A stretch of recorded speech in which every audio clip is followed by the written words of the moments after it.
Bueno, grado séptimo, entonces vamos a continuar con este tercer video acerca de las propiedades de la potenciación para que todo quede más claro y pueda quedar todo consignado en su cuadernito, para que les quede claro cómo funciona, cómo se pueden aplicar y en el momento que hagamos nuestra clase virtual, poder contestar a sus dudas o inquietudes con relación a estas propiedades, ¿vale? Entonces continuamos con la potencia de un número elevado a la cero. Entonces, cuando nosotros tenemos cualquier número elevado a la cero, su resultado, su potencia va a ser 1. ¿Listo? Eso está determinado por propiedad. ¿Listo? 2 elevado a la cero siempre va a ser 1. Supongamos que tenemos, por ejemplo, una bacteria en, en un laboratorio. ¿Listo? Entonces, vamos a suponer que esta bacteria, una sola bacteria, ¿listo? La tenemos por acá. Vamos a suponer que cada hora esa bacteria se va a dividir en dos partes, ¿sí? Entonces aquí tenemos la hora 0, ¿cierto? Por acá tenemos la hora 1, ¿cierto? Por acá tenemos la bacteria. Por acá tenemos la hora 2. Por acá tenemos la bacteria. ¿Qué va a pasar con cada hora, cierto? Entonces, en la hora 0, ¿cuántas bacterias hay? Si ustedes revisan bien, pues hay una sola, ¿cierto? Una sola bacteria. Aquí está. Pero en la hora C, en la hora 1, esa bacteria logró dividirse en dos pedacitos. A la hora 1 ya se dividió en dos. Entonces, ¿qué va a pasar? Pues que 2 elevado a la 1 va a ser igual a 2, ¿cierto? A las 2 horas, esa bacteria se volvió a dividir en dos. Recuerden que ya había dos pedacitos. Entonces, cada uno de ellos se dividió en otros dos pedazos, ¿cierto? Entonces, ¿qué quiere decir? Que a la segunda hora, esa bacteria ya hay 4 partes. ¿Listo? Entonces, digamos que es como, traigo el ejemplo un poquito como para que entiendan por qué todo número elevado a la cero siempre va a ser 1, ¿vale? Porque siempre que vamos a comenzar con cualquier población o con cualquier ejercicio o con cualquier problema de aplicación, siempre vamos a partir no de la nada, sino de que algo ya existe, de que algo ya está.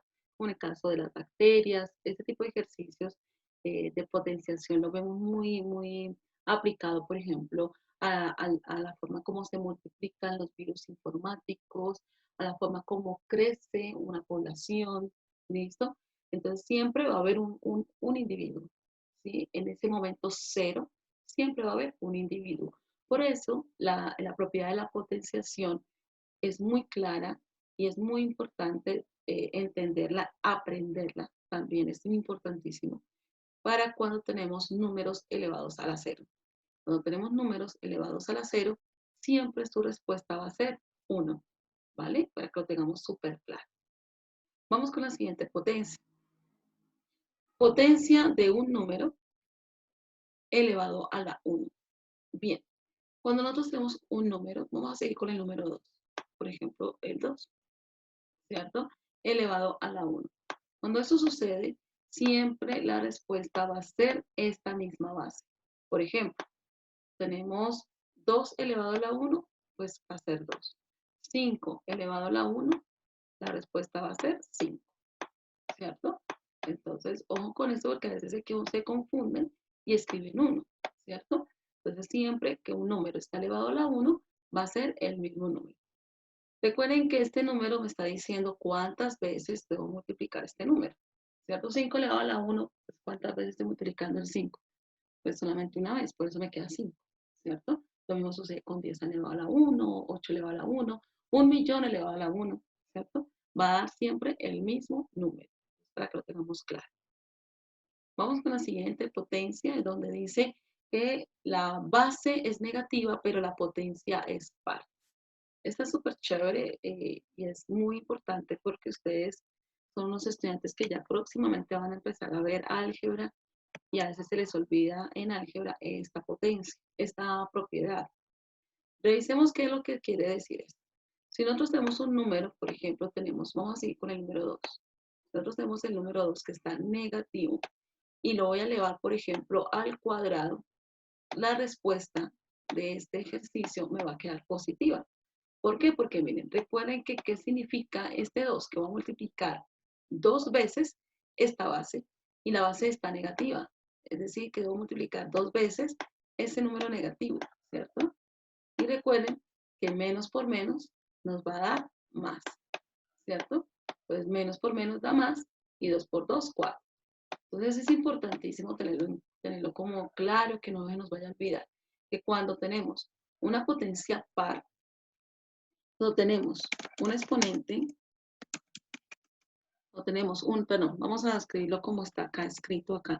Cuando la base es negativa y la potencia es par, su potencia será positiva. ¿Listo? Para que no lo olvidemos, para que siempre lo tengamos claro. Siempre que aquí la base sea negativa y el exponente sea par, la respuesta va a quedar positiva. Revisemos, por ejemplo, este otro ejemplo. Coloquemos, por ejemplo, menos 3 elevado a la 4.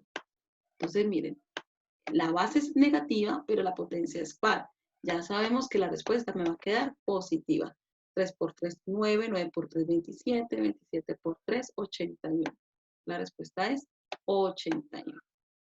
No hice aquí el proceso de las multiplicaciones porque pues no, ya no es necesario.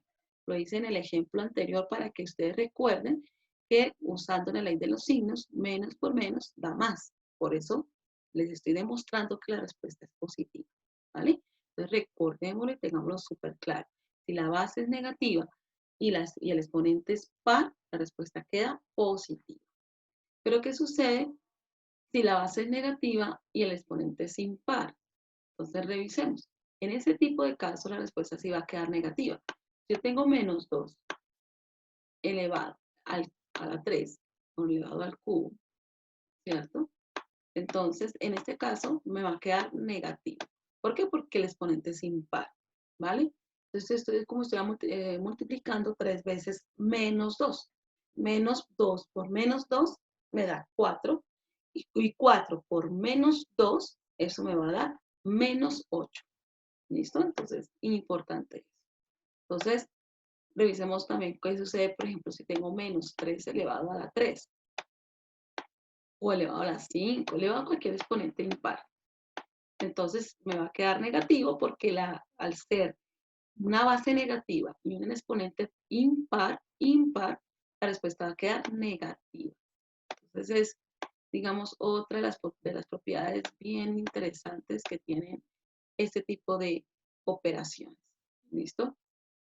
Entonces, si la base es negativa con un exponente impar, la potencia será negativa. ¿Listo? Entonces es importante tenerlo súper claro. Repasemos todas las propiedades para que no lo olvidemos. Cuando tenemos una multiplicación de la misma base, dejamos la misma base y sumamos los exponentes. Pero cuando tenemos una división con la misma base, dejamos la misma base y restamos los exponentes. ¿Vale? Cuando tenemos una potencia y con otra potencia, vamos a dejar la misma base y a multiplicar los exponentes. Cuando lo regular se escribe de esta forma. Cuando tenemos un exponente negativo, lo expresamos en su forma positiva, colocándole un 1 como numerador, de esta forma. Y lo que estoy colocando en forma negativa va a pasar al denominador.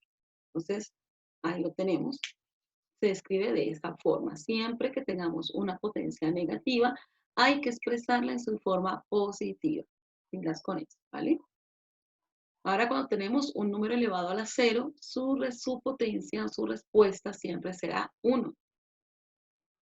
Cuando tenemos un número elevado a la 1, su respuesta siempre, voy a colocar por acá, después no lo coloqué, su resultado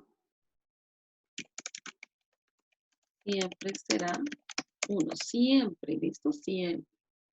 Y cuando está elevado a la 1, su resultado siempre será la misma base. Entonces, cualquier número elevado a la 1, la respuesta siempre va a ser la base, la misma base. Ok. Cuando tenemos un término que es negativo, una base negativa con un exponente par, la respuesta queda positiva. Pero si tenemos una base negativa con un exponente impar, la respuesta queda negativa. Entonces es importante tener como en cuenta estas potencias. Como siempre, como lo dije desde el principio, la intención es que las dejen consignadas en su cuaderno, que las repasen, que las miren, que las analicen, para que los ejercicios que vamos a resolver después de esto, pues les quede más fácil encontrar su solución. Bueno, chicos y chicas, espero que esta serie de 3 videos haya sido suficiente para que entendamos qué es una potencia y sus propiedades más importantes. Así que nos encontramos en la clase virtual para aclarar dudas o inquietudes al respecto, ¿vale? Hasta pronto.